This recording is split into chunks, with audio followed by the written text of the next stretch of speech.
L'homme politique pense toujours aux prochaines élections. Mais l'homme d'État pense aux prochaines générations. Ce matin, je ne vais pas passer le micro à un homme politique. Non. Je voudrais passer le micro de l'Église à un homme d'État pour des salutations chrétiennes. J'appelle au micro l'ex-premier ministre, Dr Claude Joseph.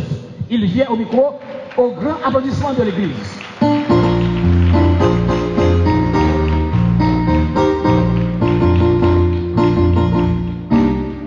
Bonjour l'Église. Bonjour l'Église.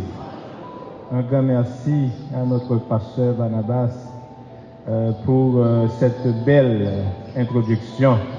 Et évidemment, je dirais comment ne pas se sentir dans la joie quand on est dans la maison de l'Éternel.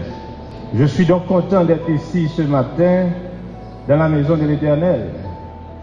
Et comme il est dit dans le psaume 92, je suis convaincu qu'il est bon de louer l'Éternel. Frères et sœurs, en ces moments de tumulte, d'incertitude, il est toujours bienveillant de se réunir pour se tourner à Dieu, pour célébrer sa grandeur et le remercier pour ses hauts faits dans nos vies. Je voudrais rapidement partager une petite réflexion avec vous ce matin. C'est une réflexion concernant ce que peut faire le chrétien face à l'injustice de l'homme. Et devant cette interrogation, nous avons une réponse dans le psaume 37, versets 5 et 6, où nous sommes invités à recommander notre sort à l'Éternel et de lui faire confiance, car il est un Dieu de justice. Amen. C'est sous ça, m'a invité nous pour nous accueillir donc docteur Claude Joseph, donc l'ex-premier ministre de la République, dans le mot de salutation à l'église matin. L'idée de justice me fait penser à l'histoire de Caïn et Abel qui est racontée dans le chapitre 4 du livre de Genèse. Caïn a été en colère contre Abel parce que Dieu n'a pas porté un regard favorable sur Caïn et sur son offrande.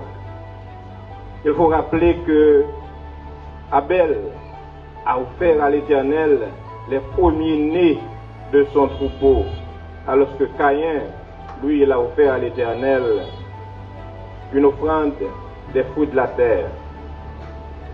Après avoir su que son offrande n'a pas plu à Dieu, Caïn était emporté par la jalousie, la rancœur et par la méchanceté.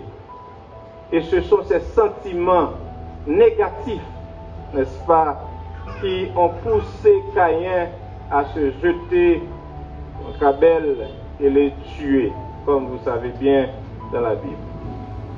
Frères et sœurs, rapidement, en méditant sur cette partie de l'histoire de Caïn et Abel, il me semble pertinent de partager avec vous ce matin deux recommandations et rapidement. La première est qu'il faut toujours penser à offrir à Dieu le meilleur de ce que vous avez. Offrir à votre communauté, votre nation, votre peuple, votre famille, le meilleur de ce que vous avez, de ce que vous possédez.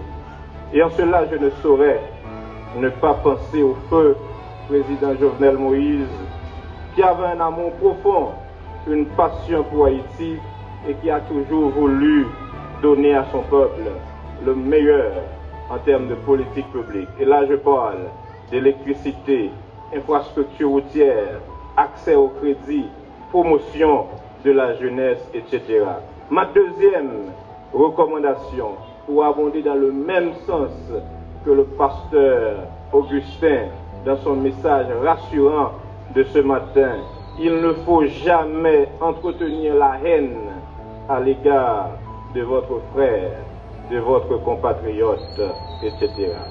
Abel n'a rien fait de mal à Caïn, mais ce dernier s'en est pris à sa vie parce qu'il a offert quelque chose de bon à l'Éternel. Frères et sœurs, il y a de nos jours trop de rancœur dans nos sociétés, trop de jalousie dans nos communautés. Il y a trop de haine à l'égard de ceux et celles qui offrent le meilleur d'eux-mêmes à leur pays et à leur nation. Le cas de l'assassinat de Jovenel Moïse illustre bien la prédominance des sentiments d'aversion, de récrimination et de haine qui gagnent notre époque. Les Caïns d'Haïti ont assassiné sauvagement le président Jovenel Moïse pour son combat de changer la vie des plus faibles et des plus marginalisés, pour son courage de dénoncer et de combattre la corruption, pour sa détermination d'électrifier tout le pays, pour sa conviction de mettre fin aux avantages indus des oligarques. Frères et sœurs, par ailleurs, dans le chapitre 4 du livre de Genèse, nous avons appris que Caïn n'a pas seulement tué Abel, il s'est réfugié aussi dans l'indifférence quand Dieu lui a demandé les nouvelles de son frère. Il a répondu, est-ce que t'es bon, surveillez-vous, suis-je le gardien de vos frères? La réponse de Caïn à son Dieu créateur me porte à m'interroger sur l'arrogance, le sens du mépris qui caractérise ceux et celles qui commettent le mal, affligent les nations et sèment le deuil. Ils oublient toujours que notre Dieu est un Dieu de justice. Ils ignorent que notre Dieu est un Dieu de rétribution. Comme Matthieu 5, verset 6 l'explique, Dieu est capable de rassasier ceux et celles qui ont faim et soif de la justice. À l'instar de Caïn, les assassins de Jovenel Moïse sont arrogants.